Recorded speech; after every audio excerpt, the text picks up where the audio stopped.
اللہ اکبر اللہ اکبر۔ بسم اللہ الرحمن الرحیم۔ السلام علیکم دوستو، میں حسن نذیر اور آپ دیکھ رہے ہیں ڈیلی اسلامک سرچ۔ دوستو، ایک ضعیف العمر شخص جس کے 5 بیٹے تھے، جب وہ بوڑھا ہو گیا تو اس نے اپنی ساری دولت بیٹوں میں تقسیم کر دی۔ اس نے سوچا اب مجھے روپے پیسے کی کیا ضرورت ہے، باقی دن میں اپنے بچوں کے ہاں گزار لوں گا۔ پہلے وہ اپنے بڑے بیٹے کے گھر گیا، اس کے پاس رہنے لگا۔ ابتدائی دنوں میں تو بڑے بیٹے نے اس کی بہت خدمت کی اور اوبھگت کی اور کہا آپ کا خیال رکھنا تو میرا فرض ہے، مگر تھوڑے ہی دنوں بعد وہ اپنے باپ سے بیزار ہو گیا۔ اب وہ اس کا ادب بھی نہ کرتا تھا، بلکہ کبھی کبھی اپنے والد کو ڈانٹ لیا کرتا تھا۔ بوڑھے کو نہ وقت پر کھانا ملتا اور نہ کپڑا۔ آخر بوڑھا بھی اپنے بڑے بیٹے کے سلوک سے تنگ آ گیا اور دوسرے بیٹے کے پاس چلا گیا۔ وہاں بھی ابتدائی دن تو بہت اچھے گزرے، پھر منجلا بیٹا بھی بڑے بیٹے کی طرح بیزار ہو گیا۔ اس کی بیوی تو اپنے سسر کے ساتھ بد زبانی بھی کرتی تھی اور کہتی تھی کہ ہم پہلے ہی مشکل سے گزر بسر کر رہے تھے، اب تم نے بھی آ کر اور پریشان کر دیا۔ بیچارہ بوڑھا جلد ہی وہاں سے بھی اکتا گیا۔ پھر منجلے بیٹے کے پاس گیا، مگر اس کے سلوک سے بھی پریشان ہو کر سب سے چھوٹے اور لاڈلے بیٹے کے پاس جا پہنچا اور وہاں بھی تنگ ہو کر نکلا۔ بیچارے کو کہیں چین نہ ملا۔ سارے بیٹے اپنے والد کو ساتھ رکھنے سے بچنا چاہتے تھے۔ کوئی کہتا میرے اتنے بچے ہیں، تم کو کیسے رکھ سکتا ہوں؟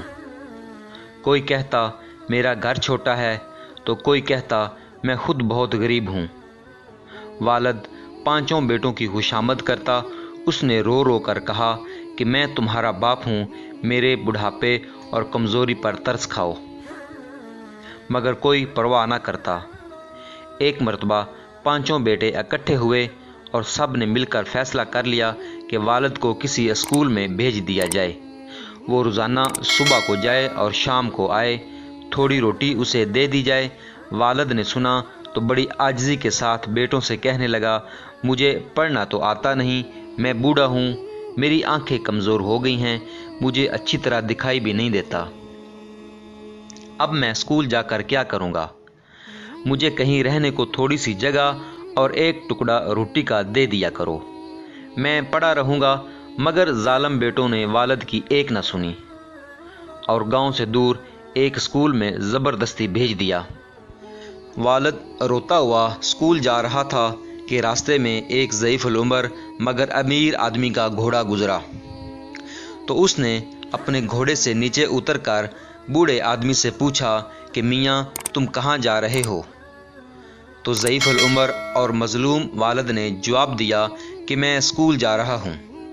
امیر آدمی نے حیرت سے کہا بڑے میاں اس عمر میں اسکول جاؤ گے؟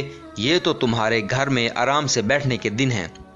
مظلوم والد نے اپنی پوری کہانی سنائی تو امیر آدمی نے کہا بڑے میاں اسکول جانے کا خیال تو بیکار ہے، مگر تم غم نہ کرو، میں تمہاری مدد کروں گا۔ یہ کہہ کر اس نے اپنی جیب سے ایک تھیلی نکالی، اس میں کوئی چیز بھر دی، پھر تھیلی کو ایک لکڑی کے صندوق میں رکھ کر صندوق کو اچھی طرح بند کر دیا۔ صندوق ضعیف العمر والد کو دیتے ہوئے اس کے کان میں کچھ کہا۔ ضعیف العمر والد صندوق لے کر خوشی خوشی گاؤں واپس پہنچا۔ بیٹوں نے جو دیکھا کہ والد ایک صندوق بغل میں دبائے چلا آ رہا ہے تو سمجھ گئے کہ اس میں ضرور کچھ دولت ہے۔ انہوں نے اپنے والد سے یہ نہ پوچھا کہ تم اسکول کیوں نہیں گئے، بلکہ سب خاطر تواضع میں لگ گئے۔ ہر ایک اسے اپنے گھر چلنے کو کہتا۔ پھر انہوں نے والد کو خوب کھانا کھلایا۔ کھانے پینے کے بعد بوڑھے نے کہا میرے بچوں، اپنی جوانی میں میں نے کچھ دولت جمع کر کے جنگل میں دفن کر دی تھی، مجھے اس کا خیال بھی نہیں رہا، آج جو ادھر سے گزرا تو یاد آیا زمین کھودی تو صندوق جوں کا توں تھا۔ اب یہ میری زندگی تک یوں ہی بند رہے گا۔ میرے مرنے کے بعد اسے کھولنا اور تم میں سے جو میری زیادہ خدمت کرے گا اور بڑھاپے میں آرام دے گا، اس دولت کا زیادہ حصہ اسی کو ملے گا۔ یہ سن کر پانچوں بیٹے آپس میں لڑنے لگے کہ ابا کو میں اپنے پاس رکھوں گا۔ اب بوڑھا جس بیٹے کے پاس بھی جاتا اس کی خوب او بھگت ہوتی، سب اس کے کھانے کپڑے اور آرام کا خیال رکھتے۔ اسی طرح بوڑھے کی زندگی مزے میں گزرنے لگی۔ بہت دنوں تک آرام سے زندگی گزارنے کے بعد بوڑھا مر گیا۔ پانچوں بیٹوں نے مل کر بڑے شان سے اس کو دفن کیا، شاندار فاتحہ کرائی، غریبوں کو خیرات دی، پھر سارے کاموں سے فارغ ہونے کے بعد صندوق کو کھولنے لگے۔ مگر صندوق کھولنے سے پہلے ہی پانچوں بھائیوں میں بحث مباحثہ ہونے لگا۔ ہر ایک کہتا میں نے اپنے ابا کی زیادہ خدمت کی ہے، اس لیے بڑا حصہ مجھے ملنا چاہیے۔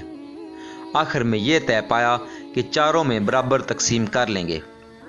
صندوق کھولا گیا تو اس سے بڑی خوبصورت ریشمی تھیلی نکلی جس کا منہ بند تھا۔ اس میں چھن چھن کی آواز آ رہی تھی۔ بڑی بے صبری سے تھیلی کھولی اور فرش پر خالی کر دی، مگر کیا دیکھتے ہیں کہ اس میں کانچ کے چھوٹے چھوٹے ٹکڑے گر کر فرش پر پھیل گئے۔ اس پر پانچوں بیٹوں کو بہت غصہ آیا اور وہ آپس میں ہی لڑنے لگے۔ گاؤں کے دوسرے لوگ یہ دیکھ کر خوب ہنسے اور ان نافرمان اولاد سے کہا، دیکھ لی اپنے بوڑھے باپ کی عقل، اسے اسکول بھیج رہے تھے نا تم سب، مگر اس نے اسکول گئے بغیر کیسا مزیدار سبق سکھایا۔ دوستو، یہ ہماری بدقسمتی ہے یا ہماری نااہلی ہے کہ آج ہمارے والدین کہاں سے کہاں پڑے ہوئے ہیں۔ اور میں یہ بڑے دکھ اور افسوس کے ساتھ کہتا ہوں کہ ہم نے اپنے والدین کو والدین سمجھا ہی نہیں۔ کبھی خدا کے لیے ایک دفعہ اپنے والدین کو اپنا والدین سمجھ کر دیکھو، اللہ کی قسم بڑا مزہ آئے گا۔ جی ہاں دوستو، اگر آپ کو میری یہ ویڈیو پسند آئی ہے اور آپ چاہتے ہیں کہ میں مزید ایسی ویڈیوز بناتا رہوں اور آپ کی خدمت میں پیش کرتا رہوں تو مجھے اس ویڈیو کے بارے کمنٹ کر کے ضرور آگاہ کریں، اور ساتھ ہی میرے چینل کو سبسکرائب کریں اور اپنے دوستوں کے ساتھ شیئر کریں۔ کیا پتہ آپ کا ایک شیئر کسی کی زندگی بدل دے۔ اگر اللہ نے چاہا تو ایک نئی ویڈیو میں ایک نئے مضمون کے ساتھ پھر حاضر ہوں گے۔ تب تک کے لیے مجھے اجازت دیجیے۔ اپنا اور اپنے چاہنے والوں کا بہت سا خیال رکھیے گا۔ اللہ حافظ، اللہ نگہبان۔